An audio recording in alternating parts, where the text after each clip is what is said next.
Hello, everyone, and welcome to the Beard Zone Sports Talk. My name is David, and I got Scooter and Carlos. And gentlemen, the NFL season has officially ended.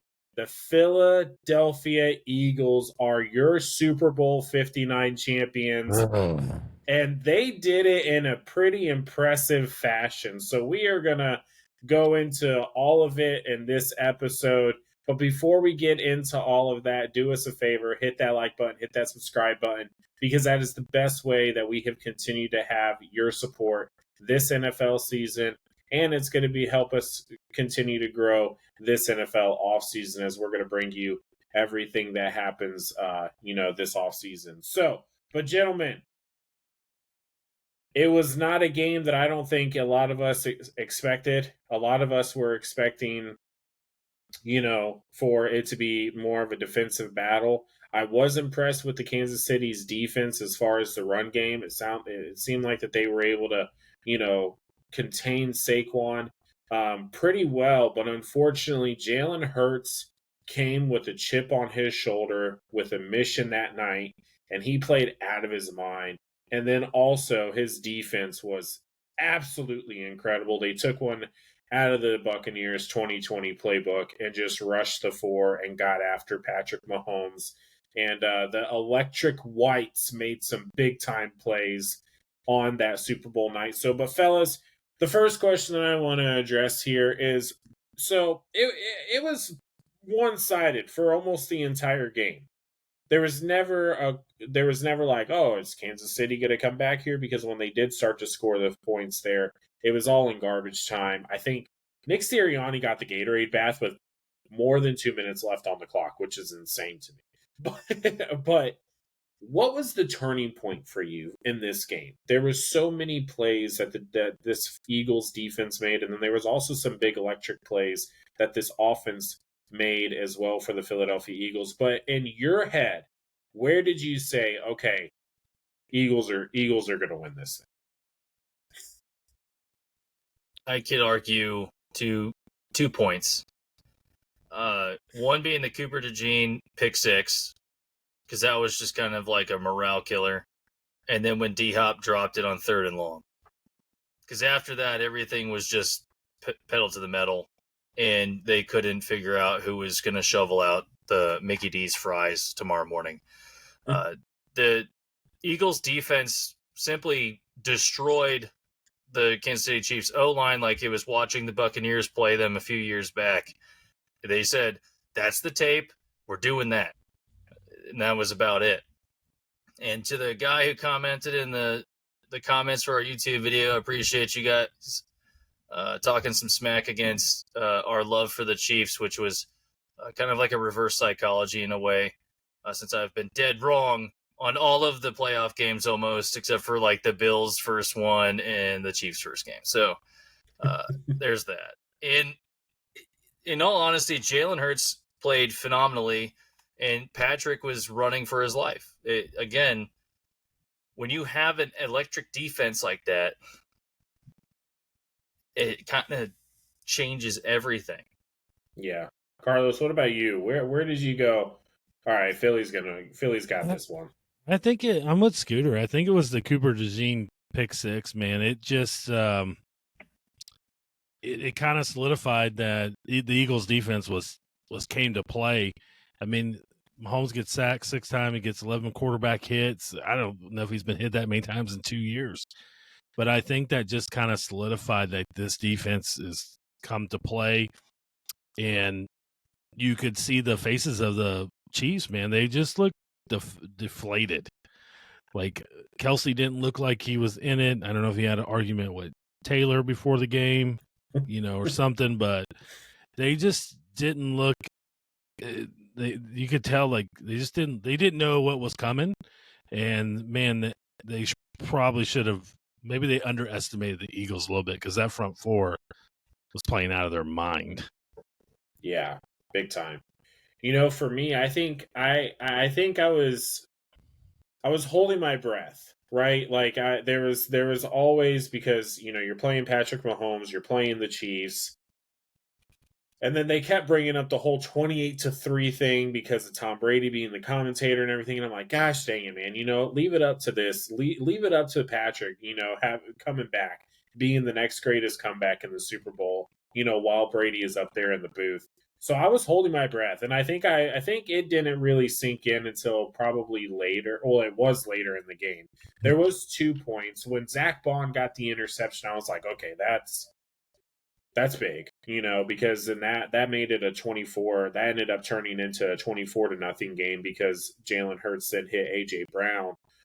But it was like, oh, they're not going to come back from this. Is the long pass to Devontae Smith, and that which made it. I think it was like 31-0. When it was that, I was like, at that point, It's over. I was like, all right, yeah, it's over. I don't know if they're going to be able to come back from this, So it settled in definitely later. Like I said, it was one of those things where I was like, I don't know, man. It didn't seem. I almost want to say this. I almost want to say that this is the Chiefs that we saw all year long. They just didn't play a defense of this caliber this entire season. I don't know, man. The Bills are a good football team.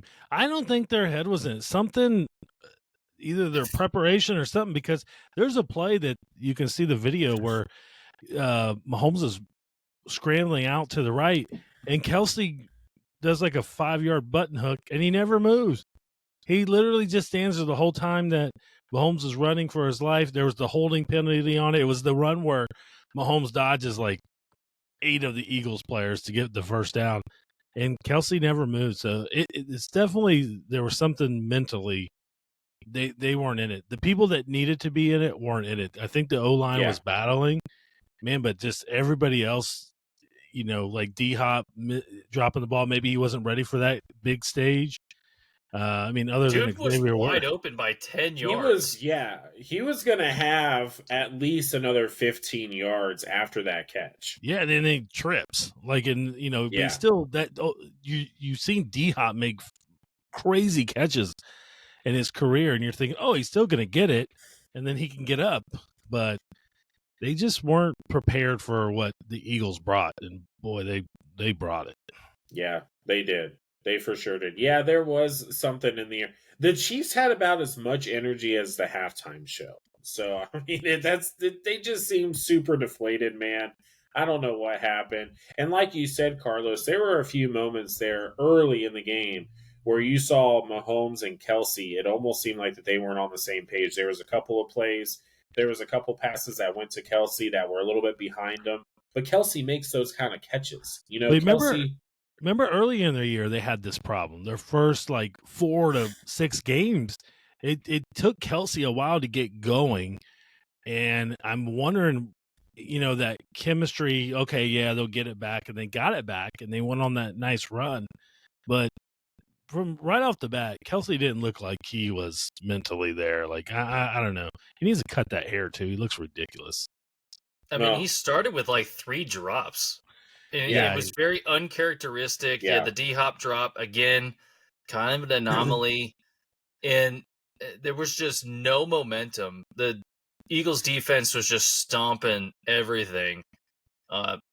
Kudos to the Chiefs defense with stopping Saquon. There was almost nothing there. And then you got Jalen Hurts and Mahomes both just taking it into their own hands doing these runs. And Mahomes is still very electrifying. Like Carlos was saying, he evaded almost 90% of that defense and then still had a penalty for holding, which if you watch that tape, there's no way there's not holding. So no. I was very impressed with the refs and their even keel let them play. There was no reminiscent of the 49ers fourth quarter hold Bosa in the final drive, literally every play. There was no, random pass interference in the fourth. There was no roughing the passer except for when he got smacked in the face, which I'm just going to throw this out there. Patrick Mahomes needs a bigger helmet. And then the first penalty and the second penalty for offensive interference and then defensive pass interference, I just feel like that was an equalizer because the first one was just straight trash. And then I think someone got in their ear and was like, hey, this narrative's going to kill everything, so just don't call anything. Don't don't pay attention to Taylor, the right tackle for the Chiefs, being offsides at least 50% of the time, or the guys lined up in the neutral zone, because that doesn't appear to matter anymore unless you're the only man in the neutral zone. And But you then know what, Scooter? All of your consistency about the refs and calling them out week in and week out, it finally Paid paid off. off. They It paid finally off. said, you know what? yeah, We're because gonna you're listening take to some random dude on the the, internet. we're gonna the weekly we're letters. it was the Scooter weekly rant that ended up making this a good call Super Bowl. I honestly think the NFL they probably, so as a whole, the NFL had to understand, like, the eyes of the sports of the NFL fans were on this game more so than it just being the Super Bowl, but it was because there was that narrative, and it was really odd to me. It makes me almost question, right? Like, the entire, like, there was every podcast, every little talk show that I listened to all media week, they were like, oh, this narrative about it being rigged and this and that and the other, oh, that's hosh posh and stuff. And I'm like, all right, Oshkosh. one or two shows, but like every show, like major shows, they're doing this as well. So the NFL, I felt like, probably had maybe, an understanding of, hey, let's let the guys play in this Super Bowl. But I mean, honestly, I don't. I mean, even if a couple of penalties went the Chiefs' way, the Eagles just blatantly kicked their butts all night long. So, but Jalen Hurts was the Super Bowl MVP, right? Rightfully so. He scored 3 I touchdowns. disagree. Okay. Well, Oh, please elaborate, please. There this at is some where. point, Hold on, really quick. This is where I'm getting to. Jalen Hurts was the MVP of the Super Bowl, 3 touchdowns, played a pretty clean game. But who is your MVP of the game? Carlos? it's the defense. You can't single this out. That defense took the refs out of the game because you can't call holding if the guy's already, they just took them out. There was no way they were going to let the refs help the Chiefs win. They put Jalen in ridiculous positions to make it easier scores. I mean, it's got to, at some point, they just got to go, hey, the whole defense won them for that game. That was the old Ravens defense that we saw back with Dilfer. And man, And a murderer? Yeah, well, allegedly. The guy didn't die. Maybe he did. He did, so, but it's okay. But between Braun, Sweat, Cooper DeJean, I mean, in the corners, when you don't hear a corner's name called, that means he's having a good night. So I think it just should have went to the defense. They should have just chalked this up, at some point and go, hey, it was 31-0, like against the Chiefs, 31-0. And at one point, Mahomes' stats were like 24 yards and 2 picks, and one of them was a pick 6. Like, yeah, Hurts did, but when you get the ball intercepted at the 7-yard line, yeah, you're gonna run it in. Like, come on, like, and he did play a very good game, but that definitely should have went to the defense. Yeah, I don't know if you could argue another offensive player. Maybe like Devonta Smith because he had the bomb, but even then, it's speculation. I like Carlos's take on this with the defense. Sweathead, I think, had 2 sacks. Cooper DeJean's pick 6. Yeah, Jalen Carter just absolutely wrecking the middle like he was Chris Jones. I think, I know it's the MVP, but like Fangio did a fantastic job with play calling, matching up. They only blitzed like 3 times the entire game, which is very abnormal. I think they have like a 40. They're like slightly lower than Flores' blitz of like 44%. So I don't know. Usually it's an offensive award. Like I think when the Bucks had it in 2002, it was Dexter Jackson, which I thought was a robbery. I don't think that was all right. I don't think you give it to Cooper DeJean outright because it's just only 1 pick 6. Like if you had another one, then maybe you could probably argue that. I like the whole defensive concept, but it has to be one player. So I don't know how you pull that away from Jalen Hurts. Yeah. Fair enough. So I'm gonna because I like the defensive pick on this one, but I'm going to give it to a single defensive player, and that is going to be Josh Sweat. The guy was an absolute he wrecked that entire game. And there was so many times where it wasn't just him getting after the quarterback. He had 2.5 sacks against Patrick Mahomes, but there were so many pressures that he had on Patrick Mahomes, and he was able to disrupt a lot of the run play. Well, what the 4 or 5 run plays that the Chiefs ultimately did, but Terrible play calling. he disrupted that offensive rhythm the entire night. Josh Sweat, hats off to you. You are my Super Bowl MVP for sure because I mean, holy crap, man. I truly do feel like, and yes, the defense as a whole was fantastic. That front four, if you can give it to just those front four, give it to them. But I feel like Josh Sweat, if you can single out anybody, it was this guy. So that is my Super Bowl MVP for this one. Talk about a guy having a great game at the right time because he's about to hit free agency. Yeah. Oh, for sure. I know. There has been a lot of people saying, "All right, Bucks, to do what you need to do, try and get him." So, because we definitely need a pass rusher down here in Tampa. But honestly, if you're Josh Sweat, the Eagles, if they can pay you, why leave that team? Because this is kind of what leads me to the next question. I know that this is way too early, right? But it's always fun to do this. We got the Super Bowl logo next year. There's a lot of different colors. It honestly looks like the Denver Nuggets are going to be in the Super Bowl if the theory stays. But not too sure how the theory will hold with the new Super Bowl logo for Super Bowl 60. That will be hosted by Levi Stadium out in San Francisco next year. But who is your way too early Super Bowl 60 prediction as of right now? Man, that's a good one. Yeah. We got a lot of free agents going somewhere. I can eliminate some divisions like the NFC South. I can eliminate every team in that one. The NFC West. AFC East, don't forget about that. No, I can't because as long as Buffalo's in it. Well, you can at least eliminate the southern side of that one.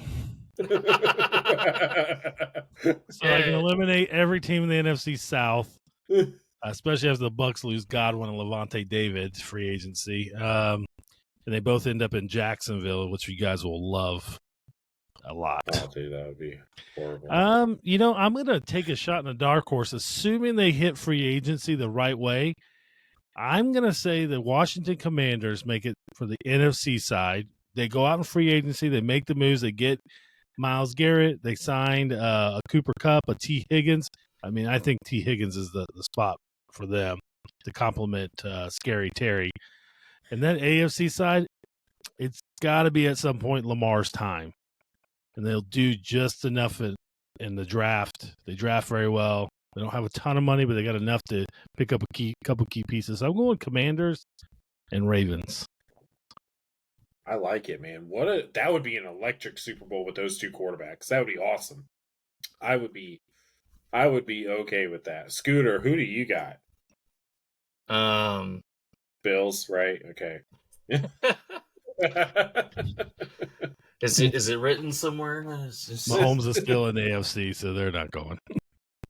It depends if they make the playoffs this time. You got Bo Nix that allegedly was robbed of the Rookie of the Year award. I know there was some traffic on that. Way too early prediction. NFC, it's almost like it's a fight between 3 teams. You got the Vikings, you got the Lions, and the Eagles, obviously.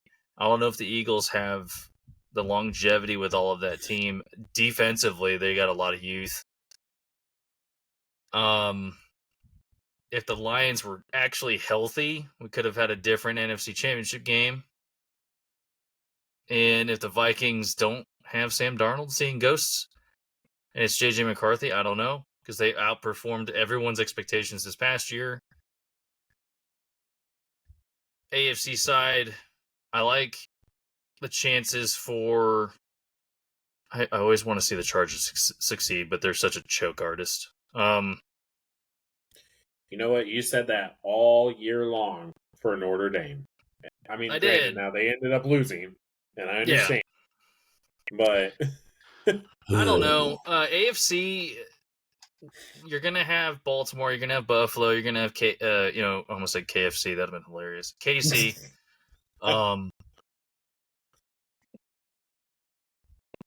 I don't know. Eventually, it's gonna just end up being the Patrick Mahomes Trophy at this point. I don't know. Give me the Bills and Lions. Give me a Super Bowl that everyone can kind of cheer for. At least someone's not a this winner. guy. Not Carlos. Yeah, because he's gonna be over there. He's gonna be like, Well, "Get that fat ass back here! I want the Dolphins." Like, yeah, that's what You he's know gonna what's be going doing. to happen if the Bills go? If the Bills go to the Super Bowl, and it doesn't matter who they're playing, I will put a month's salary on the other team because the Bills don't win Super Bowls; they just go.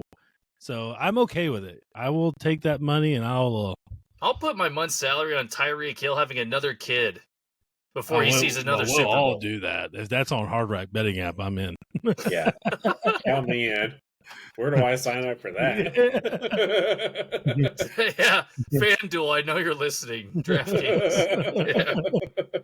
Hit the We algorithm, have a please. proposal for you. Yeah. All right, so Carlos, you got Commanders, Ravens, Scooter, you got Bills, Lions. You know what? It's going to pain me to say this.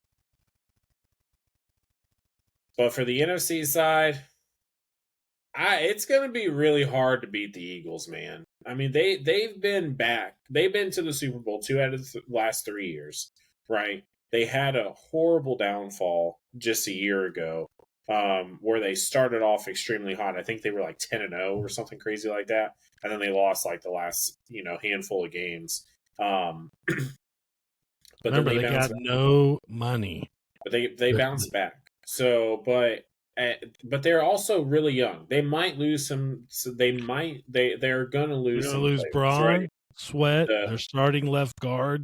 I He's didn't gone. argue with you, man, with the fucking Come Commanders, on, and dude. don't you dare say the Eagles. I'm gonna take the Eagles for the NFC. All right, I'm gonna take the Eagles Who's for the greasing NFC. his pole? How do you say So- that with a straight face with a Bucks fan? You should be ashamed of yourself. I should be. So, but I'm going to go ahead. I'm going to take the Eagles for the NFC. And then for the AFC, I'm going with the team that I feel like a lot of people might have forgotten about. But this team has definitely their franchise quarterback. I feel like if they can just make the right moves in the draft and in the offseason, they actually can make a bounce back from the year Jacksonville that this Jaguars. was. And it was no. And that's going to be the Cincinnati Bengals. I can see the Cincinnati Bengals getting back to their dominance in the AFC, and Joe Burrow gets back on top, being one of the. I mean, he was still a fantastic quarterback this year. If the guy had a winning record, he would have probably been MVP. But unfortunately, his defense. I mean, how can you score 45 points and still lose the game? I don't know, like multiple times. But I feel like if they make the right moves in the offseason, they draft well, and kind of help boost that defense a little bit. I like the Cincinnati Bengals next year, to try and make another run at that Lombardi trophy. So that is my prediction. I'm so glad that I wasn't interrupted at all during my speech. I got it locked and loaded. I'm ready to go right now. All right, fellas. I'm actually going to throw because it's been a great football season. There's been a lot of memories this football season. It's been a lot of fun doing this with you guys this year. This was our first full year on YouTube, so shout out to you guys. Whether you're just hearing us for the first time or you've been here since the very beginning. There's been some changes. There's been some new faces. There's been some different layouts, some different segments and everything. But through it all, we've appreciated it. We've had a lot of fun for it. So, fellas, before we let the people go one more final time before the NFL, as the NFL season is now over and we, our seasonal depression kicks in as NFL fans, I want to go ahead and I want to take a trip down memory lane. And what is one one moment or whatever it may be. Maybe it was a trade, maybe it was a signing, whatever, a post game interview, whatever it may be. But what is your one moment that you just look back on and you're like, yeah, that was my favorite moment this NFL season? It's going to be controversial, but when Jameis Winston actually became a newscaster instead of a football player, he's just NFL treasure at this point, man. He's That's absolute so gold. Could you Ugh. imagine him and Gronkowski just randomly interviewing people in They need to bourbon? get both of them in a Yes. booth. Absolutely. It's just gold every time. He clearly can't play in the NFL longer than 30 interceptions. So Could you listen to that guy for 60 minutes straight? Absolutely, dude. Yes. I would There's crack no- a beer and listen instantly. Why he's at his crab leg festival right now? Yes. Oh my god. Yes. And the fact that he embraces that is just awesome. I It's absolutely love gold. it. It's And then he was throwing the W cookies at the players. I loved it, man. and he's out there. He's doing like an interview, and he's like, I like that, Scooter. I oh like my that. god. Yeah. That guy's making grilled cheeses at night. You know what? You know what my favorite point was being a Dolphin fan? And Scooter, he'll jump on this bandwagon, is when Aaron Rodgers introduced Devontae Adams on his show. Devontae comes from behind, and then they still suck. Absolutely, dude. It's gold. Like, we're making a comeback. Yeah. And you're wrong. Again. And you still suck. Yeah. Yeah. And now he's leaving the Jets. I drank the Jets Kool-Aid so hard at the beginning of this season. It was Oh my just god, you didn't drink 15-2. More like I was did, being man. I thought it gracious. was gonna be. He was I being thought it was gracious at gonna be 15-2. He wanted to go 17-0. Oh my gosh, man! You know what, man? We maybe that's what I'm gonna do. I'm gonna put my editing skills to the test, and I'm just gonna go back through this NFL season and try and find our best moments here on this podcast because I know that there were a handful. There's a scenario. You may be, David, right about the Russell Wilson to Vegas, because that one of the top landing spots for Rodgers now is Pittsburgh. Is it? That's strange. With Tomlin? Well, That's he gets Devontae Adams. interesting dynamic. Oh, okay. He gets Adams and It's a Pickens. package deal. It is a and package deal. it's a quarterback friendly offense because he's going to have a good offensive line. He's going to have a good defense. That could be interesting. Man, So It you would be have interesting because Tomlin don't put up with no crap, and his Rodgers ass would have to come to training camp. He's and putting up with George Pickens. That's Junk true. punching people on the field, man. That's okay. Oh my gosh! All right, so I'm gonna be. You know what? I'm a Bucks fan, so I got two moments that I can't decide which one I enjoyed the most. One obviously being when Mike Evans got the 1,000 yards, got him tied with Jerry Rice. That was awesome. Loved Took that 17 moment, games to do it, especially for Tampa. Don't care. But honestly, the other play and the other moment that I love, and the only reason why this isn't number one, to be honest with you, is because we did ultimately end up losing that game. But it was when Nick Bosa had Baker Mayfield as a sack, and Baker just stiff-armed him for like 5 yards running out to the side on a 4th down. And with one arm on Bosa, he threw the ball and ended up getting caught by Rachaad White for the first down. And I mean, that moment right there, man, that was a highlight. That was just everywhere that week. I absolutely loved it. So those are my two moments. And if I have to veer away from Tampa, oh man, I don't know. I was honestly going to pick Jameis Winston. To be honest with you, I loved every minute of it. I really did. So, you know what? Do you guys watch the Pivot podcast? Nah. Okay, Never heard of it. so the so Pivot podcast, they released an episode today, and it was with James Harrison, and there was a James Harrison said something that just abs- you know what? That makes sense. That makes a lot of sense because James Harrison, absolute animal, just the guy is a monster in the in the weight room. I mean, just freak of a human being. But he was saying that at one point in his life, because he was talking about like what kind of was like his mindset change, and there was one point in his life because he had a motorcycle and he was going like about like 130 down, down this stretch of road. And he was like, there was a moment that he thought, man, what if a deer jump like ran out in front of me right now? And he was like, it'd be over. And then he was like, man, I can't die. He's like, no, man, I would kick that thing into the next gear and go 180 and split that deer in half. And I'm like, what?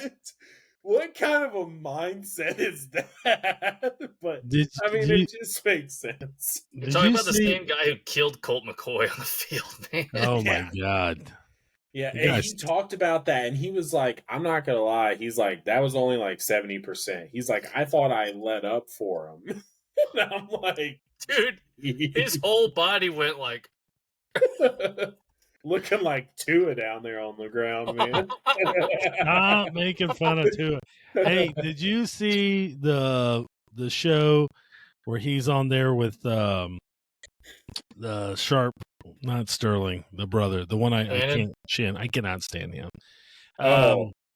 I can't stand Club Shay Shay? Yeah, Club Shay where Shay. he's doing with Ocho Cinco. So who wins that fight, Ocho Cinco or James Harrison and Octagon? So James Harrison. Ocho swears Harrison has no chance of winning. So James was actually talking about this as well today on the podcast, and he was just saying, he was like, look, he's like, I thought it was, all giggles and funs and everything. He said, but once he called me a bitch, he goes, I'm gonna give him exactly what he wants. And he's just, and they're like, James, don't go in there and do that to Ocho. He's like, no. He's like, you cross that bitch line. He's like, I'm gonna give him exactly what he wants. So I'm like, holy crap, man. Harrison is gonna kill this guy. Ocho's like, you know how fast and quick I am. I got these hands too. Matter. And Harrison's like, I'm just gonna bull rush you, bro. Yeah. It's gonna be like the George Foreman one-hit knockout, man. It's gonna be so I don't know if you guys are WWE fans, but it would be like Brock Lesnar going up against what's that one? Oh, I just like had Rey his Mysterio. Name. No. It was that one dude who always just got thrown around. And he was always with the Dooley Boys, but he was the real small one. Ah, gosh, dang it, like man. A midget? He's going Rel Gibsonton on us right now. No. Do you hear the banjos in the background? Oh, man.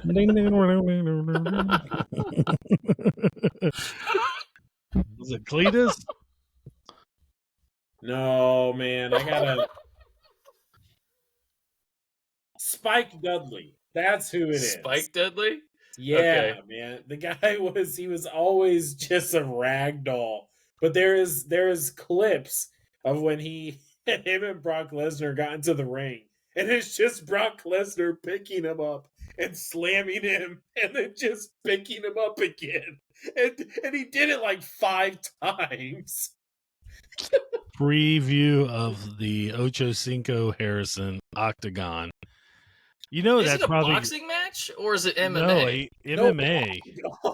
Oh, somehow it's going to be on the next Logan Paul Netflix thing, and it'll be part of it. They'll have some weird. So we'll skip through half the fight because the stream sucks. Okay, got it. Yeah. So we'll see Ocho dead, and then we'll be like, "Oh, I guess that my bet that's wins." In March because the Paul brothers are fighting, right? Who cares? No one cares about those two. They suck anyways. Well, gosh dang, y'all are the ones that brought it up. What the heck? I just said be part of it. I didn't know they were actually going to fight. He just wants to see 2 white guys fight. That's it. Yeah. And we can't fight because we're. It is a win-win situation because whoever wins, I want to see both of them get beat up. But knowing them, they'll slap each I don't other. know. They'll be like, "Oh I God!" just yeah. Oh my gosh. Well, fellas, it's been a fantastic football season. I can't wait for the off season. We got the combine right around the corner here in a couple weeks. Right after the combine, we got the excitement behind the draft. Hey, we'll probably be live again. That was a lot of fun. Last year, so we had the live reaction of the Michael Penix. You know what, man? That right there. That right there, the live reaction when Carlos dropped it because he was cheating on his phone because he follows I wasn't the guy. cheating. I got sources, and it's time to report those sources. So if you really want to know before everybody else what the pick is, you'll watch us, and then you can have bets with your friends. Hey, I got the next pick. $5. Let's go. Yep. Hey, There's we got you 30-something for the picks, draft. man. We got you for the draft. So be sure to tune in there because it's going to be a lot of fun. We're going to be here all off season. Next week, unless if like some crazy breaking news is going to be out, we are most likely not going to be uploading next week, but that's just because we're going to be prepping for this off season for the next season to bring you more content and all the stuff that you guys enjoy. But we really appreciate you guys. It's been one hell of a season. I've really, really enjoyed it. Congratulations to Philadelphia again for being the Super Bowl champions this year. And fellas, it's been real. Any last words before the people? Hey, it's time for the off season now. It's time Let's to get go. training, hit the gym. I'm ready. The next season, it begins right now. So, but until 2 weeks from now. Good math. Beard Zone out.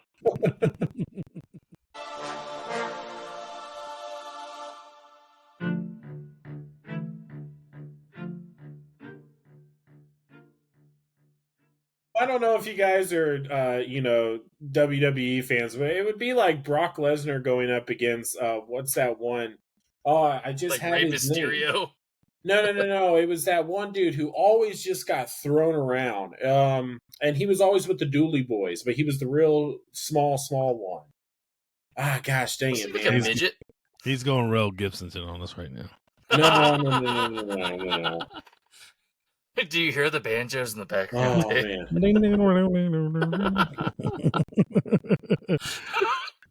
Was it Cletus? No, man. I gotta. Spike Dudley. That's who it is. Spike Dudley? Yeah, Okay. man. The guy was always just a rag doll. But there is clips of when him and Brock Lesnar got into the ring. And it's just Brock Lesnar picking him up and slamming him and then just picking him up again. And he did it like 5 times.